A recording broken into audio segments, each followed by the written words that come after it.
नमस्कार। बनेगा स्वस्थ इंडिया के इस खास इंटरव्यू में आज हमारे साथ है doctor Rakesh Mishra, director Tata institute for genetics and society and farmer director हैं वो council of scientific and industrial research centre for cellular और मॉलिक्यूलर बायोलॉजी के। Thank you so much Mishra हमारे साथ जुड़ने के लिए। डॉक्टर मिश्रा, मैं सबसे पहले आपसे पूछना चाहूंगी, अगर हम जीनोम सीक्वेंसिंग की बात करें, क्या है जीनोम सीक्वेंसिंग और वो क्या रोल प्ले करता है अगर हम बात करें पैंडेमिक्स के लिए, आउटब्रेक्स प्रिवेंशन के लिए?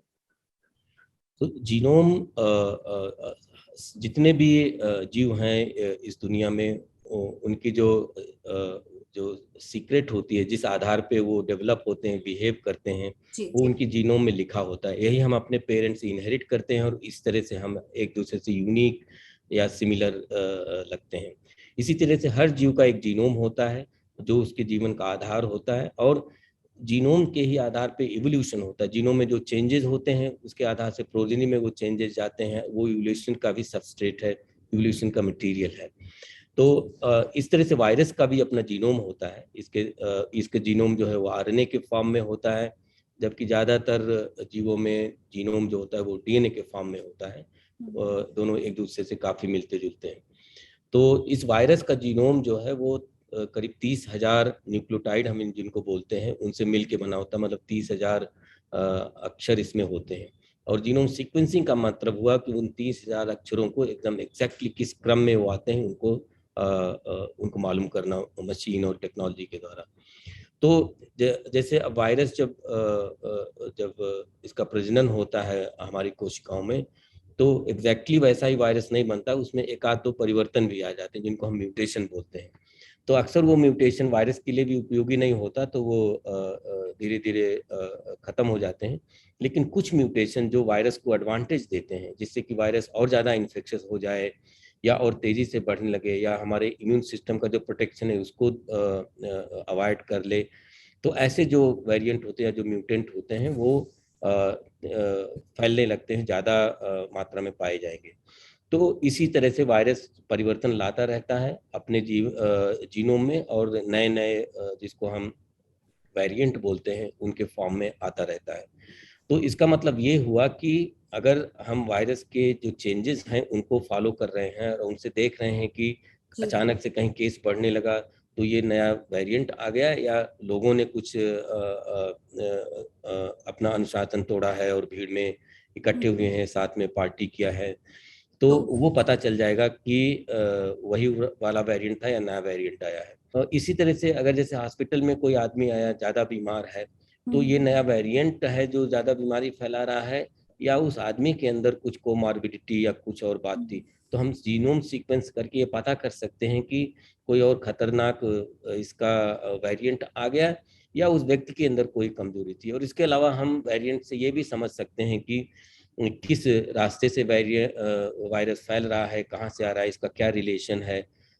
तो ये सब चीज़, और दो बहुत इम्पॉर्टेंट चीज़ है, जीनोम से हम वायरस के लिए नए ड्रग की प्लान कर सकते हैं, और वैक्सीन बनाने में वो बहुत ही उपयोगी, वो बहुत ही उसके बगैर में मुश्किल होता है। तो जितनी वैक्सीन आप जो mRNA वैक्सीन देख रहे हैं वो जीनोम के आधार पर बनी है। Genome plays a very crucial role, मतलब बहुत इंपॉर्टेंट रोल है। डॉक्टर मिश्रा, अगर मैं आपसे पूछूं, अगर हम हमारे देश की बात करें, हमारे कैपेबिलिटीज की बात करें जीनोम सीक्वेंसिंग को लेकर कंपेयर टू अदर कंट्रीज, हम कहाँ स्टैंड करते हैं? किस तरह का इंफ्रास्ट्रक्चर हमारे पास है जीनोम सीक्वेंसिंग के लिए? क्या सफिशिएंट है? हमारे पास इस वायरस के जीनोम सीक्वेंसिंग के लिए काफ़ी सुविधा है, ज़रूरत से ज़्यादा है। एक्चुअली हमारी जो जीनोमिक फैसिलिटीज़ हैं बहुत सारे 10-12 लैब्स में जो पूरे देश के अंदर काफ़ी एडवांस लेवल वर्ल्ड स्टैंडर्ड की हैं, लेकिन ओवरऑल कैपेसिटी टोटल अगर आप सोचिए तो डेवलपिंग कंट्रीज़ के कंपेरिजन में हम बहुत आगे हैं। लेकिन और भी कंट्रीज जैसे यूके वगैरह, उनके जीनोम कैपेसिटी काफ़ी ज़्यादा है हमसे। लेकिन जहाँ तक इस वायरस को सीक्वेंस के जीनोम सीक्वेंसिंग का सवाल है, इसके लिए हमारे पास कैपेसिटी बहुत पर्याप्त मात्रा में, इसके लिए वो चिंता की बात नहीं है। सिर्फ ये होता है कि ये थोड़ा महंगा पड़ता है, एक सीक्वेंसिंग 3-4 हज़ार की हो सकती है, क्योंकि सारा जो हम उसका जो केमिकल जो कंज्यूमेबल होता है मशीन में डालने के लिए सीक्वेंसिंग करते समय, वो सब इंपोर्ट करना पड़ता है और वो ज़्यादा पैसे उसमें लगते हैं। तो वो एक उसका इंडिजिनाइजेशन, उस पर आत्मनिर्भरता जो है वो जरूरी है, जो सरकार भी बहुत कोशिश कर रही है उसके बारे में। अगर हम आत्मनिर्भर हो जाएं जीनोम सीक्वेंसिंग के बारे में, तो ये बहुत बहुत ही उपयोगी चीज होगी फ्यूचर में, क्योंकि जीनोम सिर्फ इसी इन्फेक्शियस डिजीज के लिए नहीं, वो बहुत सारी पहलुओं पे काम आता है। हमारी बायोलॉजी को समझने, नए तरह के ड्रग के बारे में बहुत सारे उपयोग हैं जीनोम। मैं वही सवाल आपसे पूछना चाह रही थी डॉक्टर मिश्रा, जीनोम सीक्वेंसिंग का आपने अभी बताया जैसे इस कोविड पैंडेमिक के दौरान कितनी इसकी इंपॉर्टेंस है, लेकिन हम कोविड के पहले, मतलब इस पैंडेमिक के पहले भारत किन चीजों के लिए जीनोम सीक्वेंसिंग यूज कर रहा था, और खासकर पॉलिसी डिसीजंस में इसका क्या योगदान रहा है? तो इसके पहले जीनोम सीक्वेंसिंग ज़्यादातर हमारे पॉपुलेशन के जीनोम एनालिसिस के लिए इस्तेमाल हो रही थी, कि हमारे यहाँ 5,000 एथनिक ग्रुप्स हैं, तो उनके अंदर जीनोम लेवल पे क्या डिफरेंसेस है, कोई कभी कभी जो रेयर जेनेटिक डिजीजेज होती हैं किसी किसी एरिया में काफ़ी ज़्यादा हैं, तो उसका कारण जेनेटिक ही होता है, उसको और जीनोम से उसका एसोसिएशन होता है। तो किस पॉपुलेशन में किस तरह की डिजीज होती है, और खास करके शुरू में अफ्रीका से 70,000 साल पहले पहला माइग्रेशन हुआ था, जो कि गुजरात और केरला के कोस्ट से होते हुए फिर अंडमान गया। जो अंडमानीज लोग आज हैं वो अफ्रीका से आए हैं, भारत से होते हुए हो गए हैं, जबकि पहले अलग तरह से लोग सोच रहे थे कि इंडोनेशिया वगैरह की तरफ से आए हुए हैं। तो इस तरह से हमारे जीनोम सीक्वेंसिंग से बहुत ज़्यादा हमको हमारी खुद की जो जनसंख्या है, जो पॉपुलेशन, को समझने में मदद मिली है कि हम एक दूसरे से कैसे सिमिलर भी हैं और अलग भी हैं। जैसे एंशियंट साउथ इंडियन पॉपुलेशन थी, जो कि जैसे मैंने बताया 70-80 हज़ार साल पहले आए थे लोग। उसके बाद नॉर्थ इंडियन एंशियंट पॉपुलेशन थी, करीब 40-50 हज़ार साल पहले आई थी। और जो आज की जो पॉपुलेशन है वो इन दोनों पॉपुलेशन का एक तरह का एडमिक्सचर है। बाद में हमारे यहाँ जाति प्रथा ये सब आ गई और हम आइसोलेट होके छोटे छोटे सब पॉपुलेशन में डिवाइड हो गए। तो ये सब चीज़ें हमको जीनोम के माध्यम से पता चलती हैं कि हम किससे कितने रिलेटेड हैं। और जीनोम से ही हम पर्सनलाइज और प्रिसीजन मेडिसिन की जो बात आप सुनते होंगे बहुत ही ज़रूरी है, वो पता चलती है कि किस तरह का जीनोमिक स्ट्रक्चर कौन से ड्रग के लिए उपयुक्त है और कौन सा ड्रग काम नहीं करेगा। वो चीज़ें बड़े पैमाने पे चल रही हैं और उसका आगे आने वाले सालों में हमको इसका फ़ायदा मिलेगा। अगर इसके अलावा हम प्लांट्स और एनिमल्स के और माइक्रोबायोम की जीनोम सीक्वेंसिंग करते थे इस पैंडेमिक के पहले बहुत सारी लैब्स में। डॉक्टर मिश्रा, अगर मैं आपसे पूछूं कि आपका क्या मतलब, आपके हिसाब से जो हमारे देश में जो लोग टेस्ट किए जा रहे हैं कोविड के लिए, कितना परसेंटेज भेजा जा रहा है जीनोम सीक्वेंसिंग के लिए? क्या ये सफिशिएंट है जो हम जितनी टेस्टिंग, जीनोम टेस्टिंग करा रहे हैं? सफिशिएंट होने का एक मापदंड ये हो सकता है कि आपको टाइम से पता ना चले कि नया वेरिएंट आया और काफ़ी जगह फैल जाए, तब हमको पता चले कि नया वेरिएंट आया है। ऐसा नहीं हुआ है, क्योंकि डेल्टा वेव जब चली तो हमको शुरू में जो सेकेंड वेव थी पता चल गया था कि नया वेरिएंट बन रहा है, महाराष्ट्र से वहाँ से निकल के फिर और जगह फैला। शुरू में दिल्ली एयरपोर्ट के थ्रू अल्फा वेरिएंट भी आया था यूके से, उसका हमको पता था कि वो दिल्ली, पंजाब और उस जगह पे फैल रहा है। जबकि साउथ में ज़्यादातर डेल्टा वेरिएंट था, क्योंकि अल्फा नहीं आ पाया था। हमने उसको एयरपोर्ट पे अच्छी तरह से प्रिकॉशन के द्वारा उसको रोका हुआ था। तो और जैसे नया ओमिक्रॉन भी जब आया, बेंगलोर में पहले डिटेक्ट हुआ, फिर और जगहों पे धीरे धीरे डिटेक्ट हुआ। मतलब कि समय पे हमको इन सब का पता चलता रहा है और कभी ऐसा नहीं हुआ है कि हमको पता ही नहीं चला हो और वेरिएंट फैल गया हो। इसका मतलब हुआ कि हमने जीनोम सीक्वेंसिंग उचित मात्रा में किया है। लेकिन सावधानी की बात ये होती है कि जब केसेस कम हो जाते हैं तो लोग थोड़ा ढीले पड़ जाते हैं। उस समय हमको ढीला नहीं पड़ना। जैसे आज की जो सिचुएशन है ये बहुत जरूरी। जैसे हमको पता है कि जो अभी कुछ केसेस बढ़े हैं रिसेंटली पिछले 2-4 दिनों में, वो नए वेरिएंट की वजह से नहीं बढ़े हैं, वो लोगों के बिहेवियर की वजह से बढ़े हैं, क्योंकि मास्क पे पाबंदी थोड़ा रिलैक्स हो गए थे सारे, रिलैक्स हो गया है और लोग ज़्यादा एक्टिव हो गए हैं मिलने जुलने में। तो हम अगर उस पर थोड़ा ध्यान दें तो मतलब कि उसको कम करने के लिए हमको अपने बिहेवियर को रोकना है, हमको और कोई ज़्यादा वेरिएंट के लिए परेशान होने की ज़रूरत नहीं है।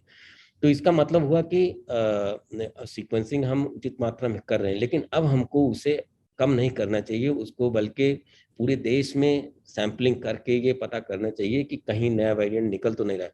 नया वेरिएंट जरूर निकलेगा, इसमें कोई शक नहीं है, लेकिन वो कहाँ निकलेगा, कब निकलेगा, ये आप जितने सतर्क हैं उतनी जल्दी और डैमेज के पहले पता चलेगा। स्केलिंग ऑफ जीनोम सीक्वेंसिंग क्या वो जरूरी है डॉक्टर मिश्रा? स्केलिंग जरूरी है हमको। जैसे अब अगर 1000 केस रोज बन रहे हैं तो उसको तो हम 10% भी सीक्वेंस कर सकते हैं, क्योंकि तो नंबर तो बहुत कम है। जबकि अगर पीक चल रही है तो हम 1% भी कर लें तो बहुत ज्यादा है। तो वो एक हमको एडजस्ट करना चाहिए, क्योंकि कैपेसिटी हमारे पास काफी ज्यादा है। सबसे इंपॉर्टेंट चीज है कि हम क्या सीक्वेंस कर रहे हैं। अगर एक ही शहर से हम हजारों सीक्वेंस रोज कर रहे हैं, उसका कोई मतलब नहीं हुआ। हमको सैंपलिंग जो है उसकी एक स्ट्रेटजी अच्छी होनी चाहिए कि हर डिस्ट्रिक्ट से, हर ताल्लुक से सीक्वेंसेस सैंपल्स आए सीक्वेंसिंग के लिए हफ्ते में एक बार कम से कम। और हॉस्पिटल्स में जो केसेस आ रहे हैं इक्का दुक्का, उनकी जरूर सीक्वेंसिंग हो, तो ये पता चले कि उस व्यक्ति के अंदर कुछ कमजोरी है या नया वेरिएंट है। इस तरह से जो री इन्फेक्शन या वैक्सीन ब्रेक थ्रू केसेस आ रहे हैं उनको हमको सीक्वेंस करना है कि ये नया वायरस वेरिएंट ऐसा तो नहीं बन गया जो वैक्सीन को नहीं मान रहा है। इस तरह से हमको एक स्ट्रेटजी बना के सीक्वेंसिंग की सैम्पलिंग बहुत ही इंपॉर्टेंट होती है, और उसको फिर इम्प्लीमेंट करना। नंबर ठीक है, नंबर अगर बहुत ज्यादा आपने नंबर खाना पूरी के लिए बहुत ज्यादा सीक्वेंसिंग कर भी लिया 2-4 शहर से, तो उसका बाकी देश तो नहीं कवर हो पाया। तो स्ट्रेटजी जो है बहुत इंपॉर्टेंट है। स्ट्रैटेजी और इम्प्लीमेंटेशन, आई थिंक ये दो आपने अहम चीजें कही। Just going back doctor Mishra, अगर हम इस पैंडेमिक पे जाएं, पहले भी हाल पैंडेमिक्स हुए हैं, कोरोना वायरस जैसे सार्स हुआ था 2002 में, 2012 में मर्स हुआ था, लेकिन क्या ये पैंडेमिक दूसरे पैंडेमिक से कहीं ना कहीं अलग है? और अगर हम बात करें, ये अब तीसरा साल हो गया है कोविड-19 का, लोगों में वो फटीग भी, वो मतलब कहीं ना कहीं चलता आ रहा था, खत्म नहीं हो रहा था। क्या इस पैंडेमिक अलग है, और क्या इसके जो फीचर्स हैं कुछ यूनिक है? क्योंकि बस ये वेरिएंट्स आते रह रहे हैं, म्यूटेशंस हो ही जा रहे हैं, तो लोगों में कहीं ना कहीं वो थकान पैंडेमिक से दिख रही है। नहीं, ये वायरस पिछले सार्स वायरस जैसा ही है, हमारे शरीर को अटैक भी उसी तरह से करता है जैसे पिछला सार्स 1 अगर आप कहें करता था, या मर्स भी उसी तरह से हैं जो कि किसी जानवर से आए हैं और उसके बाद धीरे धीरे फैले, फिर उसके बाद एक पैंडेमिक का रूप इस वाले ने ले लिया। डिफरेंस सिर्फ इतना है कि ये जो सार्स कोविड-2 है, ये इन्फेक्टिविटी इसकी बहुत ज्यादा है। एक इन्फेक्टेड आदमी अमूमन 10-12 लोगों को इन्फेक्ट कर देता है इससे, तो उसकी मतलब बहुत। और आप समझिए कि फिर वो 10 लोग फिर और 10 को करेंगे तो 100 हो गया। मतलब कि चेन बहुत जल्दी, एकदम चेन बहुत जल्दी। जंगल की आग बोलते हैं ना, वो इतनी तेजी से फैल सकता है। हम्म, जबकि पुराने वाले जो सार्स या मर्स थे, उनकी इन्फेक्टिविटी से बहुत कम थी, इससे 10 गुना कम या उससे भी कम थी। इसका मतलब ये हुआ कि बहुत धीरे धीरे वो फैलेगा, तब तक आदमी सतर्क हो जाता है। और दूसरी चीज जो जो जिसने इस पैंडेमिक को फैलाने में मदद की है, वो है कि जो लोगों का आवागमन है एक देश से दूसरे देश या एक शहर से दूसरे शहर, इतनी ज्यादा एयर ट्रैफिक है, इतनी ज्यादा बाकी शहर में कितनी भीड़ होती है। अगर एक इन्फेक्टेड आदमी है तो वो वायरस उसको सवारी बना के फिर पूरे शहर में फैल जाता है बहुत तेजी से। जी। तो इस तरह से अगर आप देखें तो हमारा जो जो प्लैनेट है वो छोटा हो गया है। हर लोग कोई भी आदमी कहीं भी आसानी से आ जा सकता है। जैसे आपने देखा ओमिक्रॉन अफ्रीका में निकला और 4-5 हफ्ते के अंदर पूरी दुनिया में फैल गया। मतलब अफ्रीका की हवा सबने अपने सांस में शेयर किया 4 हफ्ते के अंदर। तो इतनी तेजी से हमारा आवागमन इतना ज्यादा है, इतनी तेजी से वायरस फैल सकता है। तो इससे मदद मिलती है इन्फेक्शियस डिजीज को फैलने की। इसीलिए जो भी इस तरह के संक्रामक रोग हैं, वो आज एक गरीब देश या एक खास कॉन्टिनेंट के लिए नहीं है, ये पूरी दुनिया के लिए। कोई भी चीज जो है वो हर जगह फैल जाएगी। और ये देखने में भी आया है कि बड़ी से बड़ी इकोनॉमिक ताकतें उनको बहुत ही ज्यादा परेशानी का सामना करना पड़ा। मतलब सबसे ताकतवर देश अगर माने आप अमेरिका, सबसे ज्यादा लोगों की डेथ वहीं पे हुई है, जबकि और भी लोग सब जगह इसीलिए इसे इन्फेक्शन है। लाइटली नहीं लेना चाहिए कहीं ना कहीं। अभी भी बहुत तभी कह जरूरी रहे हैं प्रोटोकॉल को फॉलो है। करिए। इन्वायरमेंट से बहुत बड़ा ताल्लुक है, आई थिंक हम सबको समझना चाहिए कि environment plays a very important role. Doctor Mishra, इस पैंडेमिक से हमारी क्या सीख होनी चाहिए, हमें क्या सीखना चाहिए? इस पैंडेमिक से, जैसे आपने अभी कहा एनवायरनमेंट के बारे में, पैंडेमिक ये जो वायरस है सार्स मर्स सार्स कोविड-2, ये सभी जंगली जानवर से या जंगल के परिवेश से आए हुए हैं। इसका मतलब कि हमने वहां पे जाके इंटरफेरेंस किया है, उनको जानवरों को या तो पकड़ा है या उनको लेके आए हैं बाजार में, दुकानों में। तो इसका और हमने अगर हम जंगल को काटेंगे और उनको डिस्टर्ब करेंगे तो वहां से जानवर फिर कहाँ जाएंगे? फिर वो जहाँ पे आदमी है वहां पे आ जाएगा। जानवर आपके पास आना नहीं चाहता, लेकिन जब आप उसके लिए जगह नहीं बचेगी तो फिर वो उसके पास कोई चारा नहीं रहता है। इसलिए हम खुद अपने पैरों पे कुल्हाड़ी मार रहे हैं जब भी हम किसी पेड़ के ऊपर कुल्हाड़ी मार रहे हैं। तो ये हमें बहुत जरूरी समझना है बात को कि ये जो हमारा प्लैनेट है सिर्फ मानव जाति के लिए नहीं है, बल्कि सारे जीवों के लिए, और हम डिपेंडेंट हैं उनके ऊपर। अगर हम उनसे ज्यादा लापरवाही से व्यवहार करेंगे तो हमारे लिए भी घातक होगी, हमारे सर्वाइवल के लिए मुश्किल हो जाएगा।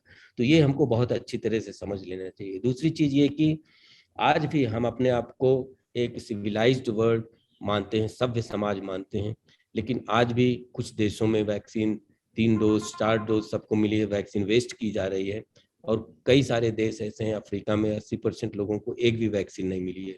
तो ये बहुत ही दुख की बात है कि इतना ज्यादा डिस्क्रिमिनेशन। हमको कुछ चीजों पे देश या इवन स्टेट की बाउंड्रीज के ऊपर उठना चाहिए, क्योंकि इन्फेक्शियस डिजीज जैसे हमको मालूम है कि सबको फैलेगी। अगर अफ्रीका में वल्नरेबिलिटी है तो वो एक दिन यूरोप में, अमेरिका में, इंडिया में कहीं भी आ सकती है। तो वो चीज हमको देखना चाहिए। और जो हेल्थ केयर का जो इंफ्रास्ट्रक्चर है वो हिंदुस्तान जैसे कंट्री के लिए काफ़ी इसमें इम्प्रूवमेंट की ज़रूरत है। और हमें खुशी है कि सरकार ने कई ऐसे बड़े बड़े कदम उठाए हैं, कम से कम प्लान ऐसा बनाया के सामने रखा है कि हमारे हेल्थ केयर सिस्टम को और मजबूत बनाया जाए। और एक बात मैं और लाना चाहूँगा इसमें कि हमको बहुत सारी चीज़ों में आत्मनिर्भर होना है। एक टाइम था जब शुरू में ये इन्फेक्शन फैला, एक एक टेस्ट के लिए 4,000 5,000 रुपए लगते थे, क्योंकि आज वही टेस्ट हम 100 रुपए 200 रुपए में कर रहे हैं, क्योंकि हमने सब कुछ इंडिजिनाइज कर लिया एक साल के अंदर। तो आप समझिए कि एक तरह से हम लुटे हैं उस टाइम पे जब शुरू में। और दूसरी चीज, अवेलेबिलिटी नहीं हो जाती। अगर जर्मनी में जरूरत है तो वो पहले अपने लोगों के लिए इस्तेमाल करेंगे, तब एक्सपोर्ट करेंगे हिंदुस्तान के लिए। तो हमको इंडिजिनसली इन सब चीज़ों को बनाना ये बहुत ज़रूरी है, हमको सोचना चाहिए। चाहे वो थोड़ा महंगा भी पड़े उसका प्रोडक्शन, लेकिन हमको ये एक स्ट्रेटजी ऐसी बना के रखनी चाहिए कि जो इसेंशियल मेडिसिन या डायग्नोस्टिक्स की कैपेसिटी, टेक्नोलॉजी और स्केलिंग अप पोटेंशियल हमको बना के रखना है। तभी हम जल्दी से नए पैंडेमिक के बारे में का सामना ठीक से कर सकते हैं। जी, आई थिंक आपने जो ये पॉइंट्स, ये जो सारी चीजें कहीं जो हमारे हम सीख हो सकती है, बहुत जरूरी है हम इसको इम्प्लीमेंट करें अपने जिंदगी में। एक आखिरी सवाल, अगर मैं जीनोम सीक्वेंसिंग के बारे में पूछूं, जैसे अभी हम इस्तेमाल कर रहे हैं पैंडेमिक से लड़ने के लिए, फर्दर मतलब आगे साइंस टेक्नोलॉजी किस तरह यूज की जा सकती है ताकि ये जो आगे ये ऐसे पैंडेमिक्स ना हो, हम उसे किस तरह प्रिवेंट कर सकते हैं? इसके लिए जीनोम सीक्वेंसिंग में बहुत अहम रोल अदा करेगा पैंडेमिक के कंट्रोल में, और भी इन्फेक्शियस डिजीज की कंट्रोल में, और हमारे हेल्थ केयर के संदर्भ में बहुत ज़्यादा इसका रोल होगा। जैसे हम अभी वेस्ट वाटर या और भी इन्वायरमेंटल सर्विलेंस से इन्फेक्शियस डिजीज सिटी में या टाउन में किस तरह से है, कोविड केसेस बढ़ रहे हैं, घट रहे हैं, या और कोई इन्फेक्शन बढ़ रहा है, घट रहा है, ये हम सिर्फ वेस्ट वाटर से जीनोमिक मेथड लेके उसका पता कर सकते हैं। जैसे एंटी माइक्रोबायल रेजिस्टेंस एक बहुत बड़ी एक तरह की स्लो पैंडेमिक है, वो बहुत ही, उसका प्रोजेक्शन है कि अगले आने वाले दशकों में उससे बहुत मतलब परेशानी होने वाली लोगों को। तो उसका पता जीनोमिक सर्विलेंस से हम लगा के और उसको कंट्रोल कर सकते हैं। उसको अवॉइड करना एक चीज़ है, उसके बाद उसके लिए कुछ उसका हल ढूंढना एक दूसरी चीज़ है, तो वो भी कर सकते हैं। और जीनोम की टेक्नोलॉजी इतनी ज़्यादा बड़ी है कि हम जीनोम को सिर्फ सीक्वेंस ही नहीं कर सकते, हम उसको बदल भी सकते हैं। मतलब प्लांट में हम जीनोम एडिटिंग करके अच्छी ज़्यादा पौष्टिक और कम नेचुरल रिसोर्स वाली क्रॉप्स बना सकते हैं, जैसा बहुत सारी लैब्स में ऐसा हो रहा है। और जैसा कि मैंने कहा कि प्रिसीजन और पर्सनलाइज मेडिसिन के लिए जीनोमिक्स जो है वो बहुत ही ज़रूरी होगी। रेयर जेनेटिक डिजीजेज जो होती है वो हमारे जीनोम में रहती है। अगर दोनों पेरेंट्स के अंदर वो रेयर जेनेटिक डिजीज का म्यूटेशन है तो बच्चे के अंदर डिजीज हो सकती है। तो प्रायर जेनेटिक काउंसलिंग, ये सब चीज़ें बहुत ही इंपॉर्टेंट होने वाली। मतलब जीनोम जो है आपके जीवन में बहुत ही बड़ा रोल पैदा अदा करता आ रहा था हमारे अनजाने में, लेकिन हम उसको अपने इस्तेमाल के लिए भी अपने इस्तेमाल में लाएंगे। टेक्नोलॉजी और अफोर्डेबिलिटी ऐसी हो गई, अभी पूरा जीनोम ह्यूमंस का 20-25 हजार में किया जा सकता है, पहले इसमें कई लाख लगते थे। तो और धीरे पहले धीरे ये अगर इतना हम इसकी बात नहीं करते थे डॉक्टर मिश्रा, पहले पता था जीनोम है, लेकिन आई थिंक अब हर पर्सन समझता है, इसकी अहमियत समझता है। एंड हम मतलब पैंडेमिक में ऑब्वियसली इतने इंपॉर्टेंट प्ले रोल किया, और आगे भी आई एम श्योर जैसे आपने कहा कि करता रहेगा। पैंडेमिक से हमको कई फायदे हुए हैं। हम बहुत एफिशिएंटली काम कर सकते हैं, हर जगह हमें ऐसा हर चीज के लिए ट्रेवल करने की जरूरत नहीं है। और ये जो आपने कहा कि साइंस में, बायोलॉजिकल साइंस में रुचि बढ़ी है, लोगों की क्यूरियोसिटी बढ़ी है, लोगों को ये लगा है कि इससे हमारे लाइफ में परिवर्तन आ सकता है, हमारे सेफ्टी के लिए जरूरी है, और लोगों को ये भी समझना चाहिए कि हमारे फ्यूचर और हेल्थ के लिए भी जरूरी है। तो हमको इंडिया को एक्चुअली काफ़ी ज़्यादा इन्वेस्ट करना है साइंस और टेक्नोलॉजी में, क्योंकि अगर हम डेवलप्ड देश बनना चाहते हैं असली में, तो हम साइंस में पहले लीडर बनना होगा हमको। हम खरीद के इंपोर्ट करके डेवलप नहीं बन पाएंगे, क्योंकि हमारे पास उस तरह की रिसोर्स नहीं कि हम पेट्रोल बेच के और वो चीज़ें खरीदते रहें। और तो इसलिए हमको अपनी साइंस और टेक्नोलॉजी को ज़्यादा अहमियत देनी है। तो मुझे खुशी होती है कि अब सभी लोगों को ये पता है, क्योंकि जनता को पहले ये मालूम होना चाहिए, उसके बाद पॉलिसी मेकर भी उस पर फॉलो करेंगे, जो जनता चाहती है वही बहुत बहुत जरूरी है जनता। Thank you so much doctor Rakesh Mishra हमारे साथ जुड़ने की, और ये इतना आई थिंक महत्वपूर्ण हमें ये सारे पॉइंट जो आपने समझाए हैं, किस तरह जीनोम सीक्वेंसिंग हमारे लाइफ में इंपॉर्टेंट रोल प्ले करती है, खासकर कोविड-19 पैंडेमिक को लेकर। बहुत बहुत धन्यवाद।